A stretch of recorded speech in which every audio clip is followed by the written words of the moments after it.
Welcome, everyone. I'm thrilled to have all of you here for what will amount to our live studio audience for this talk about story magic.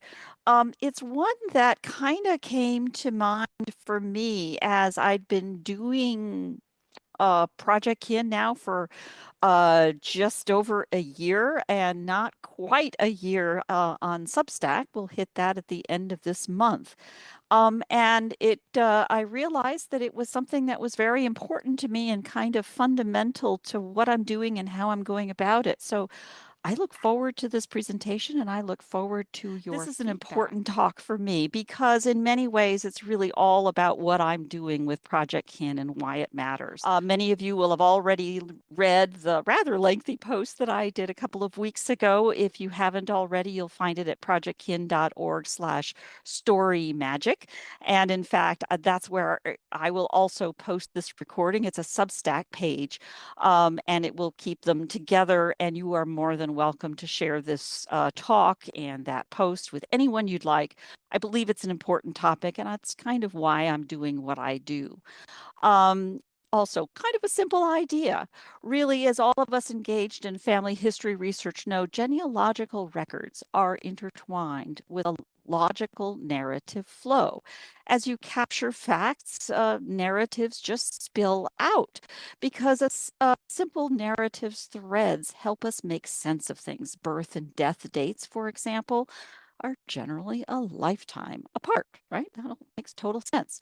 So the way I see it is if genealogy captures the facts and relationships, and stories help us understand narrative threads, then projects help us tie the two together as the best way to tell a story. So it's about really um, uh, the effort. This is kind of a new kind of problem. You see, when my grandmother considered producing our family story in 1948, her options were few.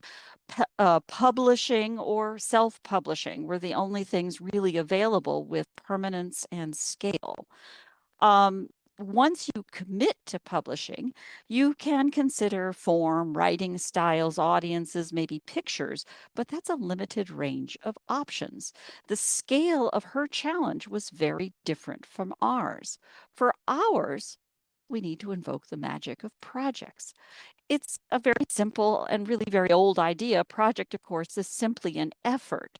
The difference, of course, is that we have so many options for producing a story today. To make sense of it, I've borrowed from product design. As with a project, to produce a product, you have to articulate an objective or a purpose, a budget and the implied constraints, a timeline, perhaps start and end dates, a target audience that may define constraints for you. And related is access to resources, which of course probably presents the most tight constraint of all. You don't have your grandmother around to ask questions of.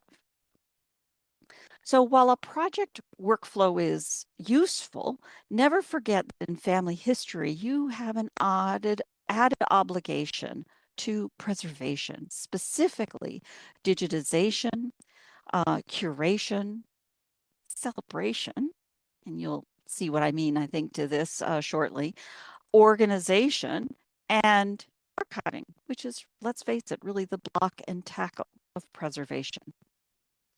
You see, tech, loosely defined, has changed the options available in family history.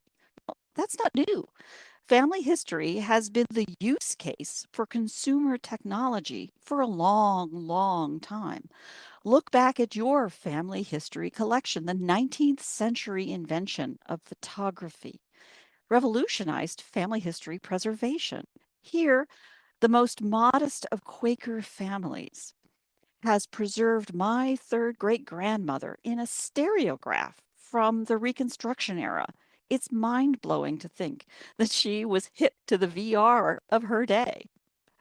Now, you probably have some of these in your own collection. Consider Polaroids or desktop published Christmas letters or those high 8 home movies, camcorder video. Maybe like me, you have 1990s era digital video, or lantern slides. These are these early experiments with color positive film on glass or slides. Oh boy, do I have a lot of slides.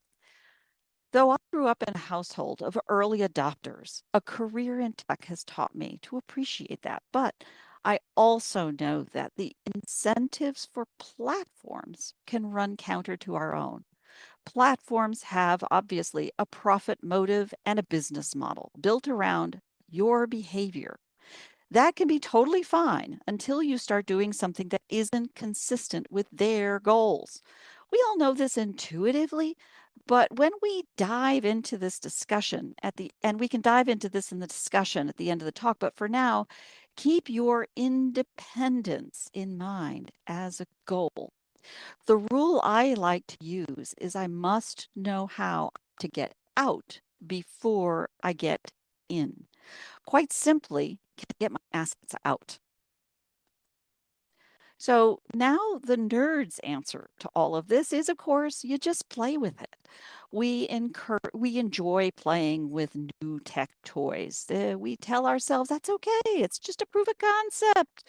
Let's see what this can do. Well, why not? There's nothing wrong with experimenting. It's frankly how most of us learned, right? The thing is, these experiments can lead to a detritus of lost projects. Failures are fine, and honestly, they don't matter. The problem is success. The things that turn into big projects because they're a big success, they are the problem. Suddenly, all of your rules get cast aside, and you start thinking, I don't need backups. The system has it. You skip over process like objectives, audience, and all that planning because frankly, you already got started with it. Well, hello, you're being seduced. Be careful. Time is the most valuable asset. Spend it wisely. Now, it happens. This is how I personally learned the majority of my tech skills, including debugging. However, it quickly becomes a form of procrastination. I'm I'm continually struggling with this. I remind myself, go ahead and experiment, but fail fast and know when you're starting over on a real project. I call this part putzing. Putzing is fine, but know that's what you're doing. It's not a real project till you've taken the other steps. The key, of course, is to tell the story. Don't just do a project on a platform. That's where the danger lies. Start with a story and review your goals for the project. And here is where a project differs from a written narrative. It's likely that your goal is to get your family into the shared history. Or perhaps you just want to ensure that Betty's story is not forgotten. And that can be a goal. That's perfectly fine. It's going to affect how you go about it and what you do. So fundamentally, focus on the why, the reason you're bothering with all of this time and probably money, because it'll help you manage the trade offs. Capturing and sharing stories today might start as it did for our grandparents to preserve the context of contemporaneous materials, to validate and document known facts. That's not only valid, it's important. Be honest with your objectives. Is it to preserve your legacy, which, by the way, usually turns out to be to make sure that a story is told the way we want it to be told? Or is it something else? Now, here's the thing. You have to keep your focus on the why, even when you shift to using tools that never existed before.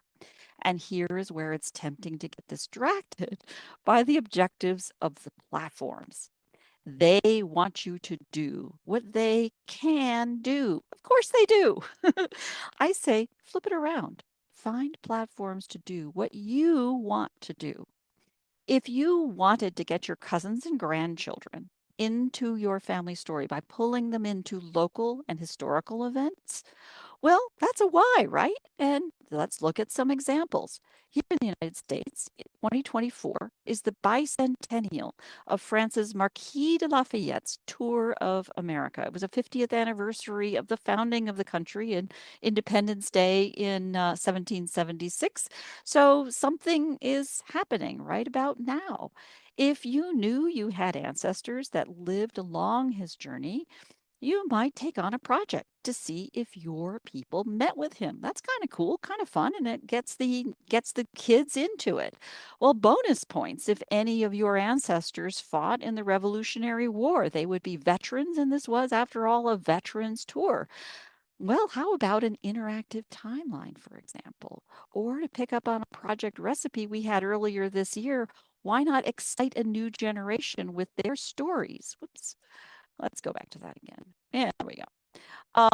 With their stories that never exist, get the kids excited with their stories in a local region.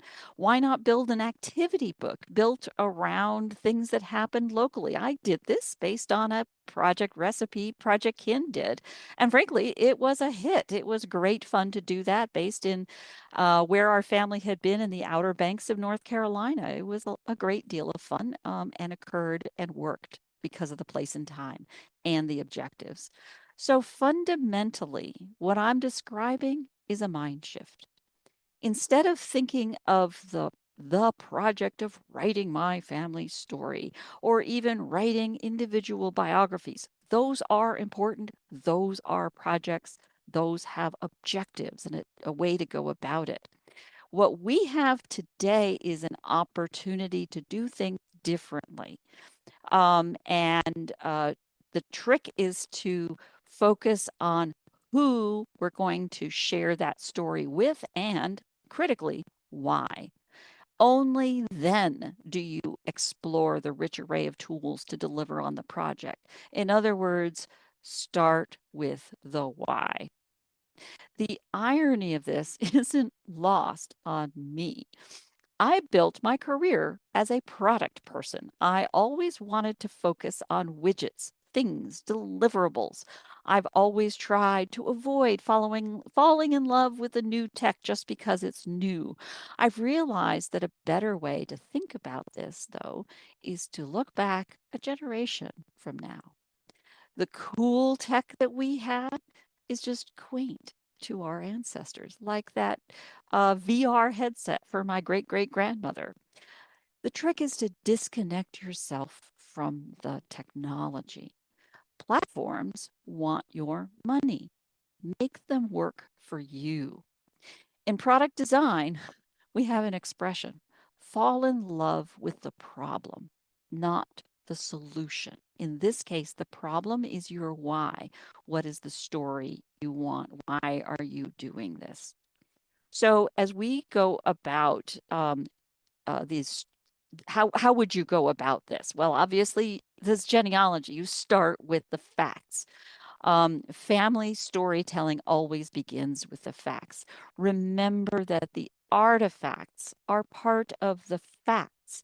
That means more than my Nana's desk here. It also means that those photos that you have are the facts. They are stored on paper, on glass, on metal. They are themselves artifacts. You are the caretaker of those originals. Your next, cite your sources. This isn't just about following purists' rules for publishing. It truly means creating a paper trail that your descendants and your cousins can follow. It's showing your work. Genealogical standards define best practices for publishing. They are refined after generations of work, and they are very good rules. But they're not the only thing. And most importantly, is to show your work where things are. And it could be as simple as also referencing where the physical originals are. Finally, and this is a huge deal, archive the product of your projects.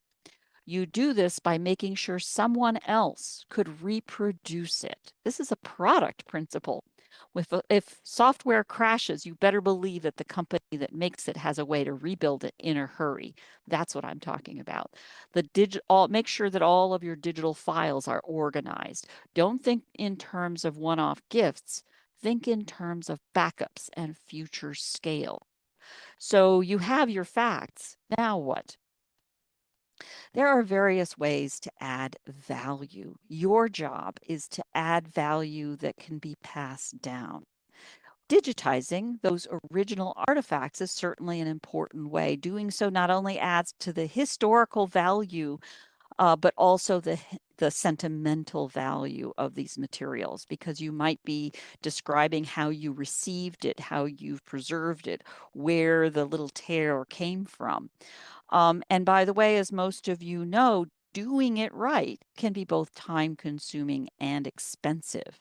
But this isn't just something that you're spending money on. You are investing in something for your descendants. You are adding value to what you have received to to have been worthy of receiving them before you pass them down to the next generation. It's a different outlook. Next, work with your elders and loved ones and technology to put names to faces and add relevant historical context.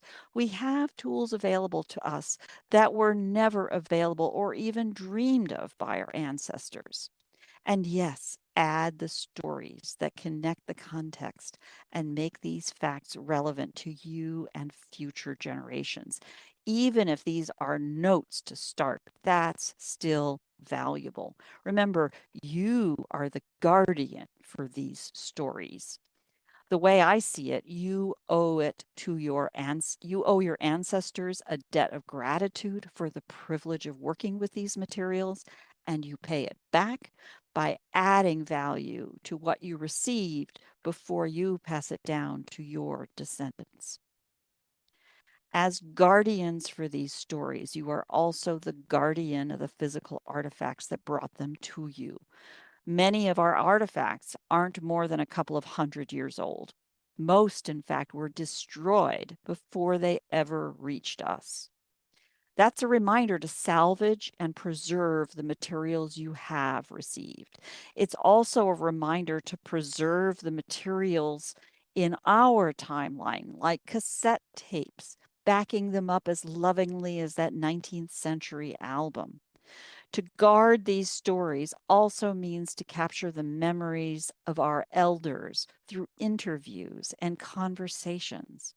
Finally, extend your reach by recording and, frankly, training storytellers.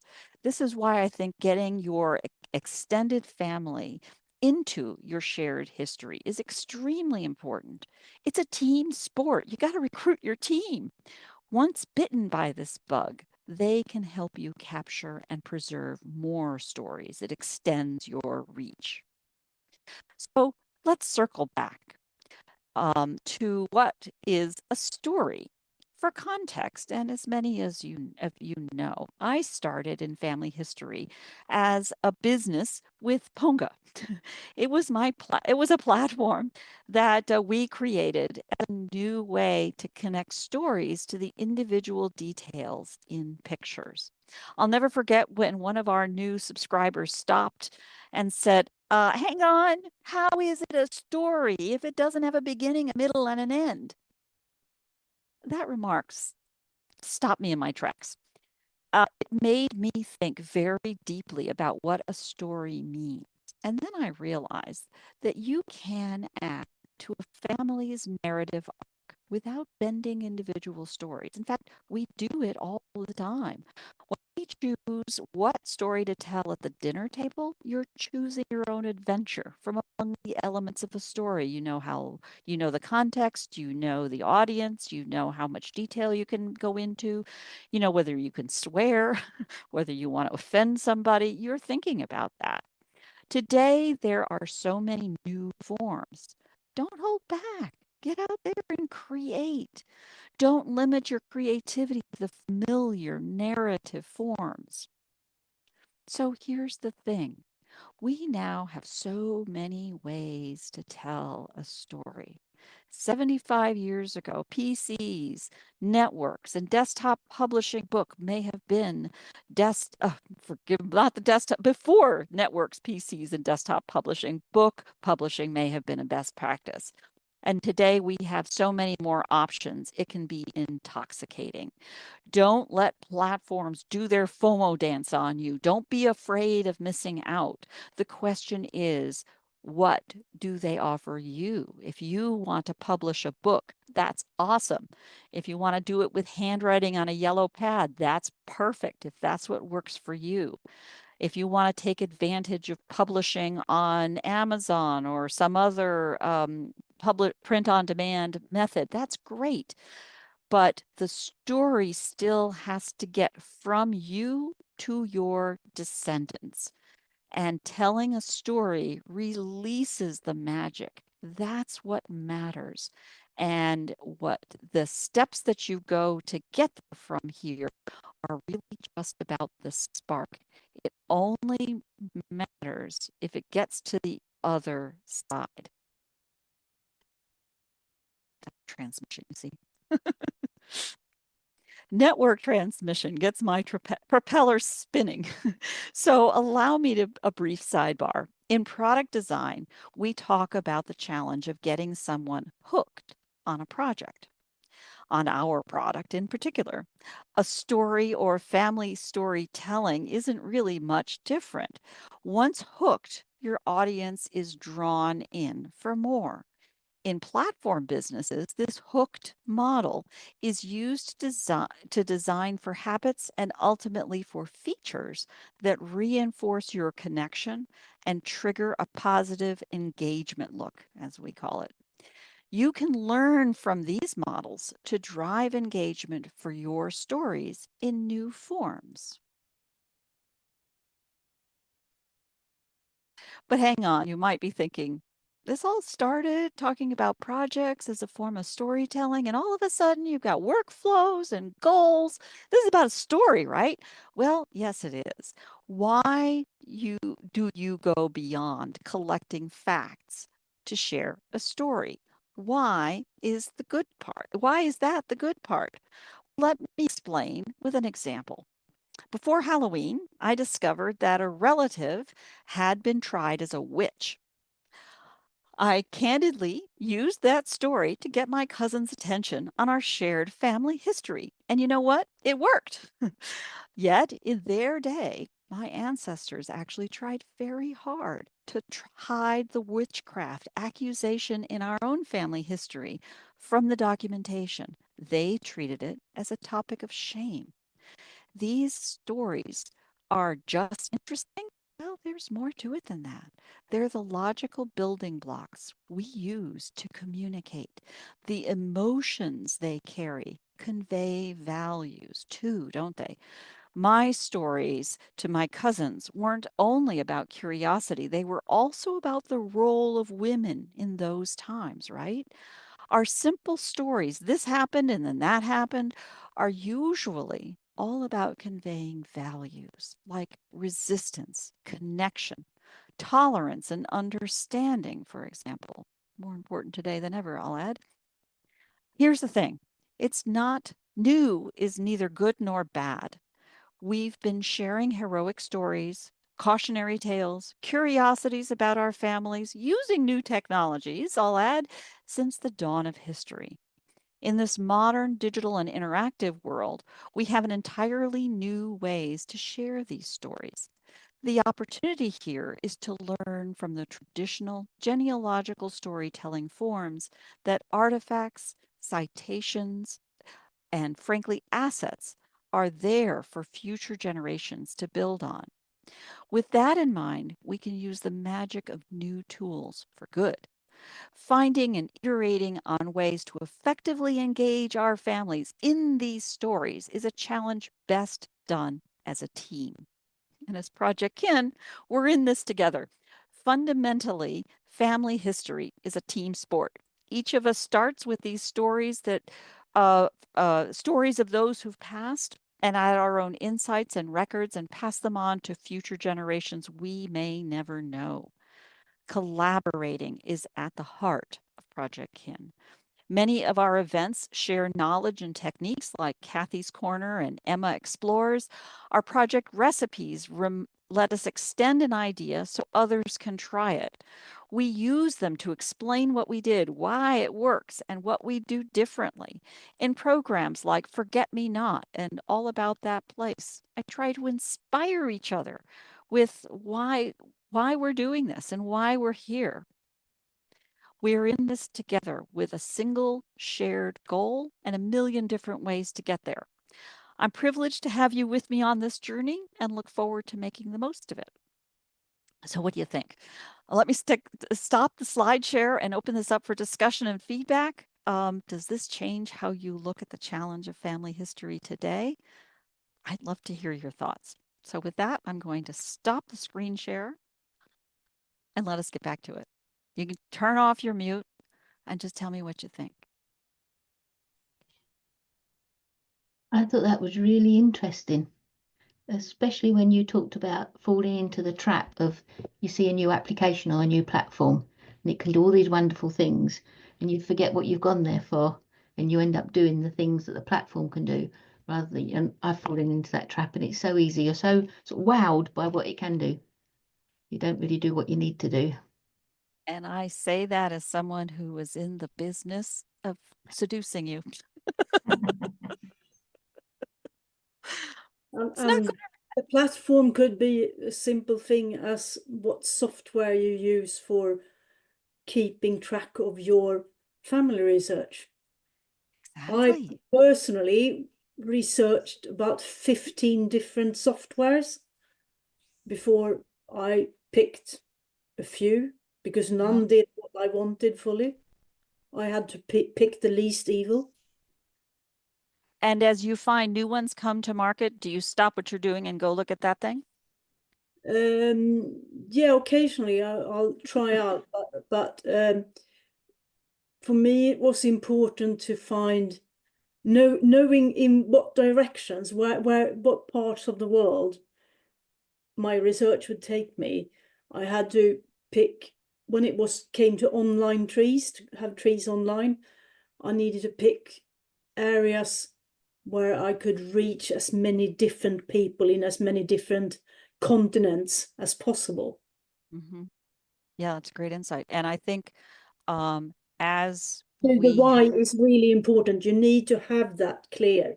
Why am I doing this? Why do I want to share it online? For what reason? And that gives you, and don't just listen to someone saying, oh, you should use this software or this platform, because it works for them. It might not work for you. It's that's a simple. that's exactly right. In fact, anytime I hear should, of course, I don't follow rules very well. So anytime I hear should, I usually try to ask why or who says or and that's honestly, things like privacy. That's why one of the reasons I make such a big deal about privacy. I have things to hide, but So, also I want people to know they don't have to do it publicly and yeah, make you question, because all the platforms want you to do it publicly because that's what feeds their positive loop, not yours. yeah. So in Sweden, it's not popular with ancestry and my heritage because the big bad wolves, and cost a lot of money and things like that. And when beginners ask the question, what should I use? They always say, oh, you should use this one, which is a Swedish software, which you keep on your PC, but you can't share anywhere. And I personally don't like that, because it's sort of like the 80s, the design of it.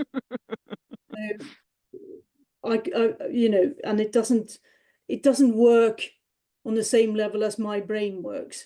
So for me, it's a nightmare to use.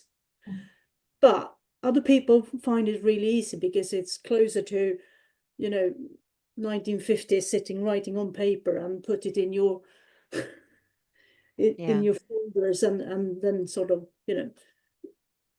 and for other people that is enough and it works and they understand what they're doing.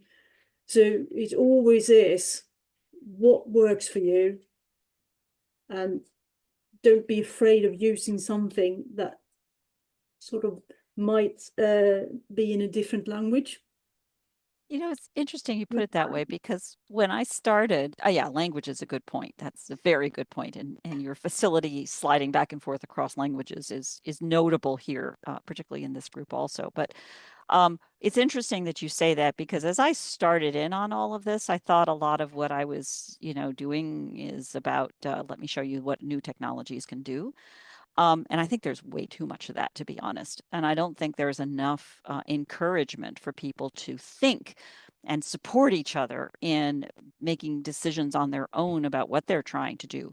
My goal for Projectkin is to show people that it's A, important, and B, easy to get your story told in any way you want. It does not have to be a big book. It doesn't have to be paragraphs that you've seen other people do. Do it the way you want to get it done. And there's a huge community here to help you do it.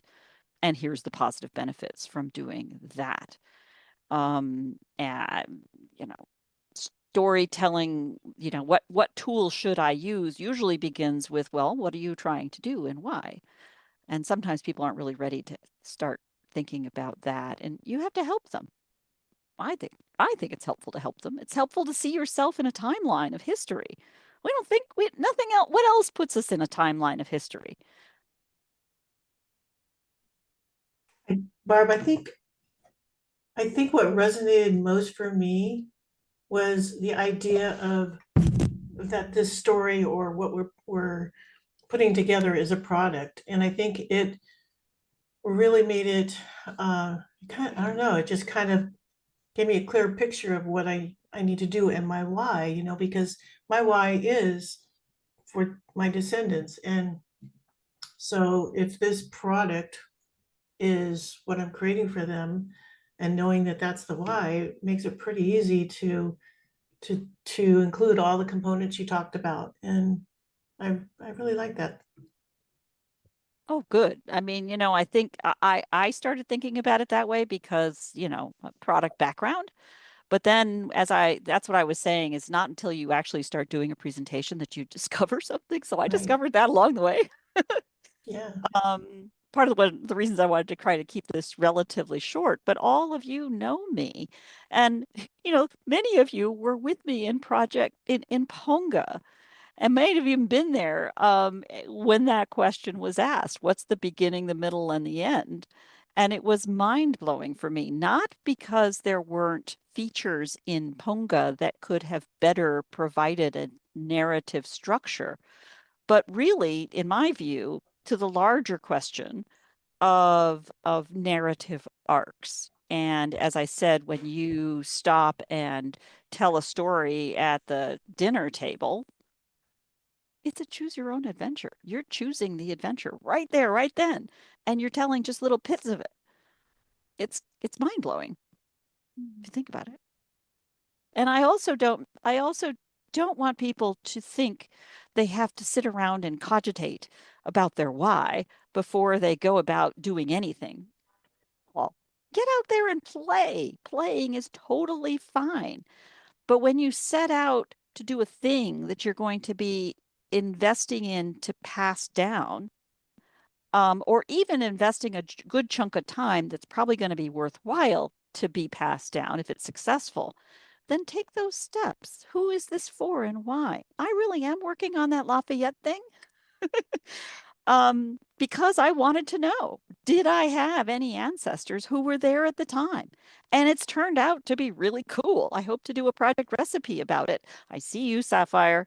I hope to do a project recipe about it because forgive my English friends, but you know, this was a revolution we had. And you know, we won in the sense of having being separated, and we brought an ally came back. It was a veteran celebration, getting out there to see the old codgers. I had a dozen or so of these guys who, at one point or another, had something to do with the war. There was only like 5 left. That must have been quite something. And now, where were they? What were they doing? How cool is that? It just gives you a view of that timeline. Okay, I got into it, I'll admit, because of Robin has a very cool piece about how to use the the Knight Foundation interactive tool for creating totally free this interactive timeline. Very cool. And that, like, I admit it was the tech that got me excited. But the larger story of what and why is going to be interesting. I've just passed the play with it stage, and I am now doing something real with it. And even better, I hope I'm doing something real with it that anybody else could start 70% of the way in, because I will have already done that lift. And, you know, it's a fact of history that is not my fact, not my family, you know, where Lafayette was on this date and that date and where he slept, which is carefully documented, um, is something somebody else could just pick up from. Well, that's kind of cool. That's the idea Yeah. of it being a team sport. Yeah. Yeah, Jennifer. So when you mentioned my why, I think of my why all the time in regard to another area of my life, like fitness. I always come back to my why when I can't be bothered, you know, but I've never ever thought of my why in regard to the stories I tell. And I was thinking about it, and I thought it totally changes how you tell those stories according to your why. If you're writing your story, say just for younger people, you may not include all the dates and all the stuff around the story. I did a story. We've got Ned Kelly here, our big famous bushranger, and we are related to him on a very, very, very fragile twig. But that story, like the young nieces and nephews who were, 12, 13, 14, they talked about that for ages. Every time we got together, that's all and they didn't care how we were related or, what year he was born or anything like that. They just loved that story and that it was in our family. But that's not why I tell the stories now, because they've grown up and they really don't care about it anymore. And there's not really anyone in my family that will take it on after I've gone. So I tell my stories now to put it out there so it's online. So if someone comes along one day, a bit like me, that wants to get into researching their family, they might find a little treasure with all the dates. And so I do include a lot of dates, and facts in my stories now, That's just so they're out there. That's a terrific example. And that's terrific on several layers, because on one hand, you talk about how the audience affects how you describe something, and how, as well, not only the how you tell it without so many dates, but also the what you tell, and the why you're telling it, because you're getting them excited, and they're walking away excited, in part because of that timeline of history of seeing themselves as part of a larger world, as part of a larger timeline. That's a breathtaking discovery. And now, as you do this work, including all of the dates, including all of the citations, including all of the references, you are creating a cookie trail for somebody else. And so the consciousness, not only about that cookie trail, but also where it is discoverable, is really important, and how it is backed up and how it is accessible for the long term. These are completely different goals, completely different. Yeah, totally different. Yeah. Anyone else with stories?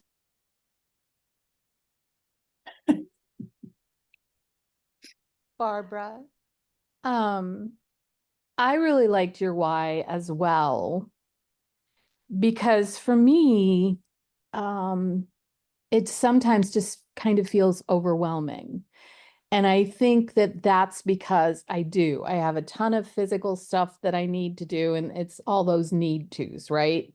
I want to get them set up so that they're in acid-free boxes and they're marked so people after me know who they are, things like that. On the grander scale with that, I would love to make, old-fashioned photo albums and have them preserved, right? So that kind of sits over me. And then I start thinking of all the work I'm doing on Wikitree and on Substack and my own files that are digital, because I've got gigs and gigs of digital files, right? And I started out organizing them fairly well. A lot of them, I had a naming thing when I would digitize them, and it would allow me to at least know what the photograph is without having to open it. So that's a piece, right? But the thought then again of making sure that they're backed up, making sure they're probably somewhere on a hard drive so that somebody can plug it in and get that information. Because it's all beautiful and relevant, and it's a wealth of information. But in thinking of why, that'll help me organize a little and say, okay, so this is why I want to do X, and this is why I want, and hopefully will help me get a little bit better about organizing my day and planning around the projects I do want to do. So I really appreciate this. This was a great little presentation to get started for thinking over the weekend about how I want to organize to start really working on this stuff. And yes, I get enthralled by tech too. I get sucked in, like your XYZ, right? The platform you use. Right. It's gorgeous and beautiful, and I love it. But it doesn't work for me. But, I find myself going, oh, I would really love to. And then I'm like, no, you've already committed. You're doing it over here. This is what you're trying to do. So focusing on the why is awesome. Thank you for that. I'm reminded as you were describing that, I'm now, I've got a metaphor, I'm going to write it. So that metaphor of product development, as you were describing that, I was reminded how in any company, any new, you get to a software company, you got a successful product and you're thinking about what else you could do. And then you beat yourself up that your engineering documentation system isn't perfect yet, that your workflow isn't perfect yet, that you don't have a proper PRD or product requirements document written for every product that you're going to do. Every one of those processes, by the way, has an analog to what we do in genealogy. And there is a very specific should always, always, always do this that way. You can't do everything all at once. That's what you learn as a startup, and you die if you try. And at least, with a profit motive, you could die quickly. But the secret answer is to think very carefully about anything that gets your fancy and you have a pathway for the hook. And then you take your time to do that very well. There are some fundamentals that we face in genealogy relative to a long-term timeline of history. We have finite lives, and our descendants will have finite lives, and we have a finite number of artifacts that we have the privilege of guarding and preserving and protecting. So those are kind of first principles of preserving and protecting those. But it doesn't mean you have to do everything all at once.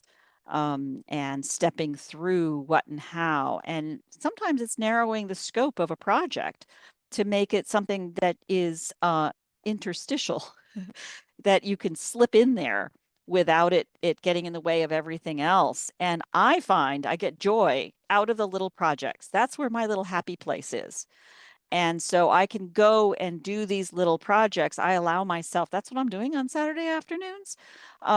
It's those little projects that make me happy. Last Saturday, I had a big breakthrough actually using AI on this Lafayette thing. And we had a holiday Monday, Saturday just disappeared. I have no idea. I was gone. And anybody, by the way, who is interested, Americans perhaps, interested in this this hook, I'd be delighted to share it with you, and frankly, share the lift to get there from here. But it's I found it as just a whole new way to look at the challenge and ways to go about it. Thoughts? Go ahead, Wendy. Do you want to join in?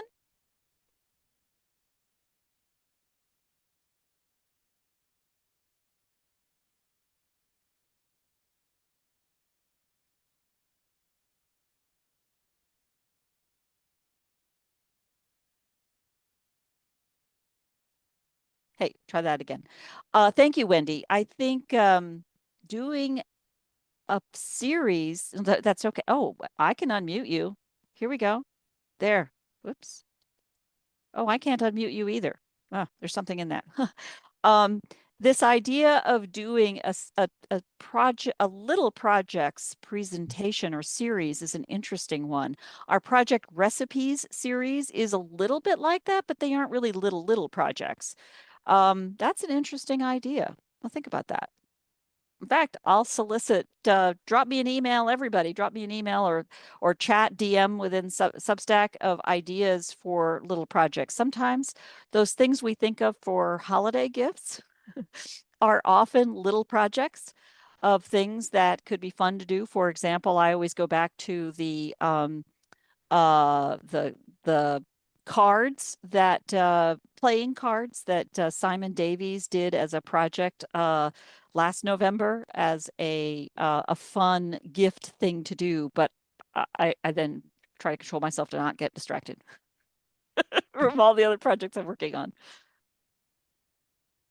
But can't you see it as you talk about they're not so little, the projects? In fact, they are, because the largest project of them all is if you try to do one story about your whole tree. And for me, then having 9,000 people to include in the story, that's way too much. You break it up because, again, it's the why and the audience. So if the audience is on my dad's side, it's pointless to talk about people on my mum's side because they're not interested.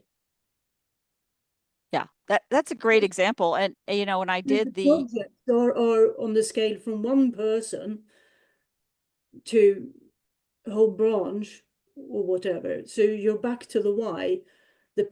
All these, because we all work with small projects, because that's the only way we can actually move forward in the research.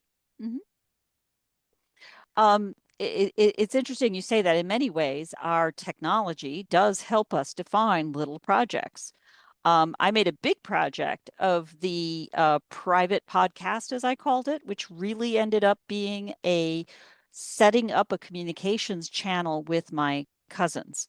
Each post I do is a little project. Let me tell you about the witch. Let me tell you about Betsy Ross. That's a myth. We're not related to Betsy Ross. It turns out that's the most common thing that bonds us as cousins, is that no, we're not related to Betsy Ross. Yes, you were told that. No, it's not true. That's great insight. It's like the quiz I did at my brother's wedding. So you have 13 questions, and each one is answered with a story with maybe maximum 5 sentences. I like that. You have the why and you have the audience, and so all the questions were around direct ancestors to my brother and my sister-in-law. Right. Nothing else. Right. And you did a talk last year. There's because it's a wedding and you want to, it's fun. Right. So it's not the dates and places you're after as much as it is, who of the 2 lawyers is related to a master thief? Yeah. That's much more fun.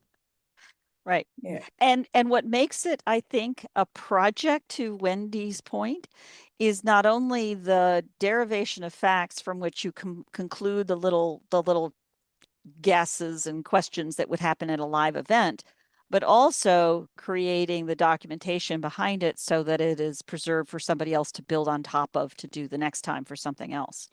Yeah. That's a great idea.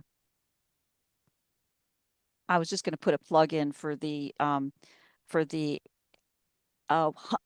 hunt for ancestors, scavenger hunt for ancestors, a project recipe you did last fall, which was essentially a twist on that idea, but to turn it into a scavenger hunt for little kids with they're running around the garden and they're finding little hints and clues, and then they work together to, figure out the bits and the facts. These are each little tiny projects, but in many ways, building on top of them, you are the cool aunt who is the one who is always going to come up with these fun things to do. And really, that builds on a knowledge and insight and creativity about genealogy that all of us could benefit from. And by doing these things and these small things, people are learning. So I'm getting more and more relatives from close and from afar who contact me for different things. Either they're visiting Sweden and want to see Oh, those Americans. place, or they have photos. They found a photo album. Can you take care of this and make sure it ends up in the right place? Or like my brother phoned me and said, "Oh, what do we know about the forest fin ancestry on my wife's side?" I just got one of You're those. the only one who knows that. Can you send that to us? That's right. So if you do that, people know, they learn that you're the one who knew, and then they turn to you to ask the question. So that's another way of actually telling the story, because you're also telling the story who you are and what you can help with. So I've been thinking about a topic for another post. I think you just hinted at a good one. I should shut up more. No. Essentially, what I'm thinking about is a post that would really talk about how this, and Wendy, credit to you, little tiny projects that are little things that are doable, but also build on top of each other over time, and then can be the kinds of things that socially bring people together. What's the goal? The goal is to tell the story, A, and B, to get more people telling the story, and C, getting those stories to bring us together as families. D, over time. And I can think of a post that talks about that, and frankly, then solicits you all in the comments to be sharing ideas for things that would get that done. For example, Anna, you've had both the scavenger hunt for kids, but also the wedding party, roast kind of event. Then you can insert the baby shower and 100 other things like that. We always, if you listen to Shutterfly or Google photo printing or something like that, you're just thinking these are little giveaway projects. You can read any magazine, any genealogy magazine. There's a long list of projects. Yeah. But too often we think of these as projects because what those photo companies can do. Back it up, kids. Back it up. What are you doing and why? And then if you're doing this, what are you going to do to create as a long-term value? Will we pass down to our descendants the 2024 family history calendar with the birth dates of everybody? Well, by itself, maybe not. But creating something that has all of that data in it in ways that others can reuse into things that could be interesting into instead an interactive timeline or something else, that gets interesting. That's what I'm trying to say. I think too, we have to think beyond trying to engage the people in front of us and think about 2 or 3 generations from now, because I was thinking about the post that Jennifer just made, the remembrances, and it's a perfect small project that you can write up, and it's out there, and 2 or 3 generations from now, as long as the internet still exists, her descendants will be able to find it, hopefully, if all goes well. I think when I was reading what she wrote, it just made me think, yeah, that's something that needs to be done, and it's not overwhelming. At least I haven't done it yet, Jennifer, but it's it's not overwhelming. So that came from the 16 posts. Oh, cool. Forget who shared their first 16, but they've all been really great. Yeah. And when I shared my 16, I thought, well, that's really good, but we need to do something else to back it up. Yeah. So we've got more information about the person. That's right. And I don't include a lot of dates and data in those. They're more a memory, not a memory because I wasn't around, but a bit about the person more so than, yeah. Those are all great examples. Wow. But they're little projects as part of a big project. That's right. And, Because just as I was saying at the very start of all of this, you don't really know, you can't, you sometimes don't know what it is until you get started, until you get going into it. I mean, I Yeah. learned a lot just doing this presentation, for example. And that's okay. I think the larger concept is, yes, always thinking about what you're doing on a large arc. Why are you doing this? Are you doing genealogy to keep yourself amused on Saturday afternoons, or are you doing it for that the timeline in telling stories in the larger arc, and for whom and why and how and so on?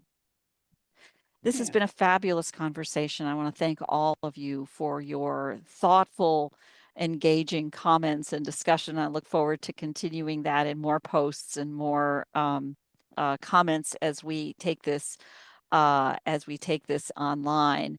I am just thrilled to see all of you here, so many familiar faces and some new folks joining and contributing so much. I do very, very much appreciate it. I think Projectkin, I'd like to think, has a role in encouraging this, as I said, as a team sport, because it certainly is. I learned I would never have sat down to write my 16 had it not been that inspiration. And I'm deeply grateful for all of you and keeping that going and learning more. So with that, I'm going to go ahead and stop the recording.